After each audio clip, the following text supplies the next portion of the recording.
Hi hello வணக்கம். இப்போ நம்ம பார்த்துட்டு இருக்கிறது என்னென்னா ஆவாரம்பூ. நேற்று வந்து பறித்து காமிச்சோன்னா அந்த ஆவாரம்பூ தான் இது.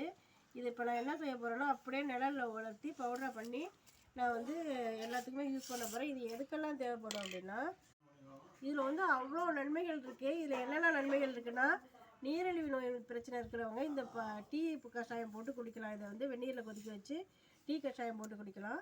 அப்புறம் வந்து ஆண்களுக்கான மலட்டுத்தன்மை, பெண்களுக்கான மாதவிடாய் பிரச்சனை, தைராய்டு பிரச்சனை, அப்புறம் வந்து மூலம், எல்லாத்துக்குமே நல்லது. அதை விட எல்லாத்துக்கும் முக்கியமானது, இது அழகு சாதன பொருளாக நமக்கு உபயோகப்படுது. நம்ம வந்து இந்த பவுடரை வந்து காய வச்சு பவுடரை அடித்து வச்சுட்டு, இது கூட கடலைப்பருப்பு, பாசிப்பருப்பு, வெட்டி வேறு எல்லாம் போட்டு பவுடரை அடித்து கஸ்தூரி மஞ்சள் எல்லாமே போட்டு பெண் குழந்தைங்களுக்கு நீங்கள் முகத்துக்கும் போடலாம், உடம்புக்கும் குளிப்பாட்டலாம்.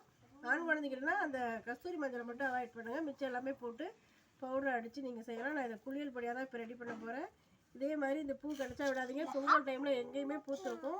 இந்த பூ கிடச்சா நீங்கள் இந்த மாதிரி யூஸ் பண்ணிக்கோங்க.